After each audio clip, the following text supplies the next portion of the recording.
Riley Keough furious at Priscilla for not telling the truth. Graceland was quieter than usual. No tour groups, no photographers, just the sound of wind brushing against the trees outside. Riley Keough stood alone in the hallway she used to run through as a child, but now the silence didn't feel peaceful. It felt heavy. Lisa Marie was gone, and with her passing, a door had been opened. Not the upstairs one Graceland fans obsessed over, but something deeper, a door Riley had never wanted to open, one that led to questions about family, about loyalty, and about who she could really trust. Growing up, Riley never saw Graceland as a monument. To her, it was a memory machine, one that sometimes felt magical, and sometimes suffocating. She didn't inherit just a house. She inherited everything that came with the Presley name. Decades of fame, unfinished stories, and secrets that didn't make it into the official biographies. Everyone on the outside saw it as a gift, but for Riley it often felt like a puzzle with missing pieces, and people guarding the corners of that puzzle a little too closely. When Lisa Marie passed, Riley was thrust into a role she hadn't prepared for. Not emotionally, not legally, not in any way. Suddenly she wasn't just grieving her mother, she was being asked to lead the Presley legacy, both as its face and as its protector. And just when she was trying to make sense of it all, the first blow landed. A legal filing. Priscilla Presley, her own grandmother, was challenging the trust Lisa Marie had amended back in 2016, one that gave Riley full control of the estate. The headlines painted it as a family dispute over money, but behind the scenes it cut much deeper. For Riley, it wasn't about finances or power, it was about truth, about the idea that somewhere along the line her family stopped being honest with one another, that love had been replaced with control, and that her mother's final wishes were now up for debate by someone Riley thought she could always count on. Behind closed doors, things got colder. Riley was shocked, hurt, and for the first time, furious. Not just because of the legal maneuvering, but because she started finding pieces of a story she had never been told. One afternoon, in a drawer Lisa used to keep locked, Riley found handwritten letters, notes, personal thoughts. Some were from Lisa Marie, some from Elvis. But the real shock was in what they implied, that Priscilla may have knowingly kept things from Lisa and Riley, things that could have changed everything. One note in particular was folded tightly, its edges worn. It read, "I know she won't tell you, but I hope one day you'll find this." There was no signature, but the message hit hard. There were mentions of conversations Riley had no memory of, agreements made without Lisa's consent, decisions about Graceland that contradicted everything Riley had been led to believe. It wasn't just a private betrayal, it was a manipulation of legacy itself. And suddenly everything made sense. The guarded way her mother used to speak about the estate, the moments where Lisa would pause mid-sentence and change the subject, the hesitation Riley always felt but never questioned. Because when you grow up in a family like the Presleys, you're taught that silence is tradition, that privacy matters more than pain, that secrets are safer left untouched, until they're not. Riley could feel it bubbling inside her. Not just anger, but grief that had nowhere to go. She had lost her mother, and now she was starting to realize she may have never truly known her at all, because the one person who had all the answers, the one who had the chance to come forward, chose not to. Priscilla didn't just challenge the trust, she challenged Riley's right to the truth, to her mother's voice, and to her own future as a Presley. It was in that moment, surrounded by papers, echoes, and a silence that now felt hostile, that Riley made a choice. She wouldn't protect the version of the story others had written for her. She would tell the truth, even if it hurt, even if it meant breaking from family tradition. Because some legacies are built on music and fame, others are built on silence, and Riley had seen what silence could do to a family. So here's the question we're all left with. What would you do if the people meant to protect the truth buried it instead? Riley didn't go upstairs to feel nostalgic. She didn't climb those creaking stairs to cry or even to remember. She went to the second floor of Graceland for one reason: to look for answers. And for the first time, she wasn't just grieving a mother. She was investigating a history that had been carefully guarded and maybe even rewritten. The second floor had always been off-limits, even to her. It was the sacred space where Elvis lived out his final years and where he took his final breath. But now, with Lisa gone, the keys were in Riley's hands. It didn't feel like power. It felt like permission. Permission to see what had been hidden. Permission to question what had always been accepted. She moved slowly, remembering every warning she'd been given as a child. Don't touch that. Don't open that door. That room isn't for you. But this time there was no one to stop her. She passed Elvis's bedroom, still exactly as it had been. The air was thick with a strange mix of his cologne and time itself, but it wasn't the bedroom that held the answers. It was a narrow, dimly lit room tucked near the end of the hall, a study Riley barely remembered. Inside, she found a small, leather-bound book, its cover worn, its pages yellowed. It was Elvis's journal. But not the kind you'd expect from a man in the spotlight. These weren't tour notes or lyrics. These were private thoughts, some hopeful, some desperate. And one entry was addressed, "To my daughter and her child." It hit Riley like a wave. She wasn't just reading her grandfather's words, she was being spoken to across time.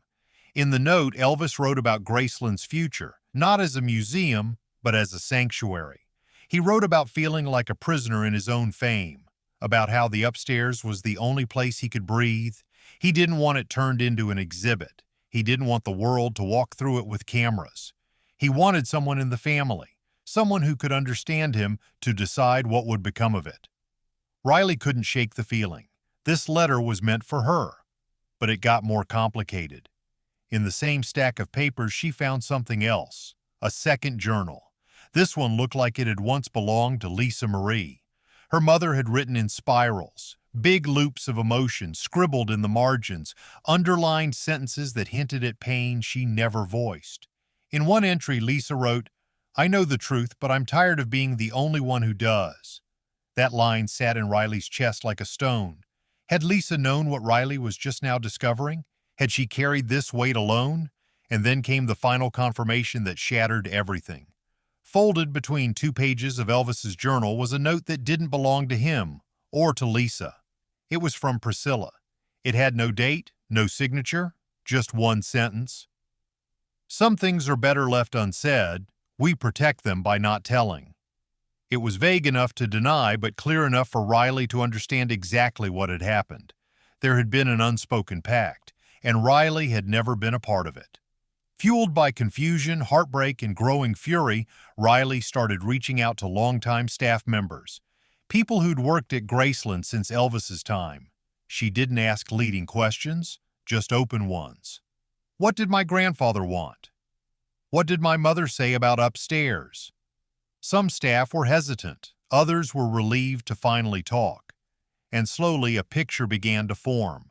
One former housekeeper recalled overhearing arguments between Priscilla and Lisa in the late 90s, tense conversations about what parts of the estate should be public.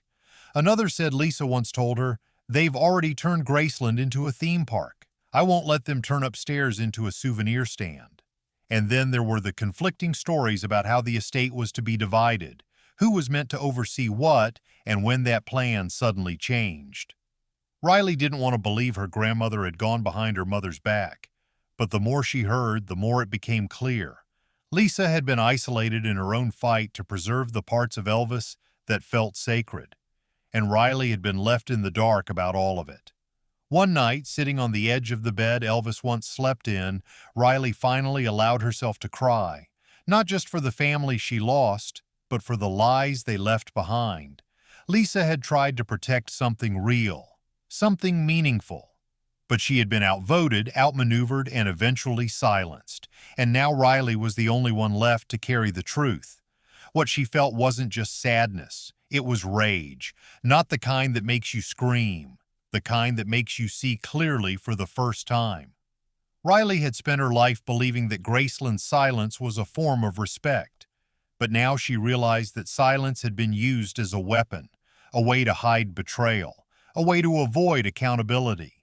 And what made it worse What made Riley truly furious was that Priscilla never said a word, even after Lisa was gone, even when Riley stepped in to lead, even when the truth was sitting in drawers and journals waiting to be found. She still said nothing. Riley could have walked away, could have taken the money, let the estate run itself, and kept the peace, but instead she made a different choice. She decided to speak, not through interviews, not through press statements, but through actions. Quiet, careful, deliberate actions that made it clear the truth matters, even when it's uncomfortable, especially when it's uncomfortable. Because in the end, Riley wasn't just uncovering Elvis's truth, or Lisa's, she was uncovering her own. Let's be honest, this was never just about memories. Graceland wasn't just a home. The Presley name wasn't just a tribute. It was, and still is, a brand. A multi-million-dollar legacy woven into music, merchandise, museums, and myth. And now, it was Riley Keough who held the keys. Not just to a house, but to an empire. Most people never think about the business side of things. They hear the name Elvis and picture the stage lights, the white jumpsuit, the curled lip, but behind the music is a global operation. We're talking licensing deals, image rights, property management, digital media, unreleased content, the kind of empire most families would kill to protect. And for decades, Priscilla Presley had been at the center of it all. She was there when Elvis died. She shaped the early years of preserving his image. She opened Graceland to the public. She turned his legacy into a well-oiled machine. And for that, many fans respected her. But somewhere along the way, the control became absolute. Decisions were made in boardrooms. Contracts were signed behind closed doors. And Riley? She was barely old enough to understand what any of it meant. So when Lisa Marie passed, the power shift hit like an earthquake. Because this time, Priscilla wasn't just a matriarch, she was a challenger. She questioned the trust that gave Riley control of the estate. She questioned whether Lisa had even been in the right frame of mind when she amended it. It wasn't just legal posturing. It was personal. It was strategic. Riley had no choice but to defend her mother's wishes, and in doing so she walked straight into the lion's den, into a world where every Presley decision had a dollar sign attached to it. But she didn't back down. She didn't play the role of the quiet granddaughter. She stepped into the chaos, not with press tours or public rants, but with decisive leadership. She began reshaping how Graceland would move forward, not by selling more souvenirs or opening more gift shops, but by honoring the person Elvis really was. She started revisiting archives. She personally vetted exhibitions. She worked with preservationists to digitize private materials, lyrics scribbled in notebooks, letters written on napkins, even old recordings that no one had touched in decades. But there was something else driving her. Not just responsibility, but clarity. Riley knew that Elvis at his core had wanted peace. Not fame, not marketing, peace. He had carved out private spaces to escape the madness. He left behind signs of who he really was. Books on spirituality, private journal entries, whispered prayers. And the more Riley uncovered, the more it became obvious. The way Graceland had been presented to the public wasn't the full truth. It wasn't malicious, but it wasn't real either. And that's when it all clicked for Riley. She didn't want to protect the Presley image. She wanted to reclaim the Presley truth. Not everyone liked it. Some insiders pushed back. Some investors questioned her decisions. They wanted more events, more marketing, more flash. But Riley stood her ground. "This isn't just a business," she told one advisor. "This is a person's life. This is my family's soul."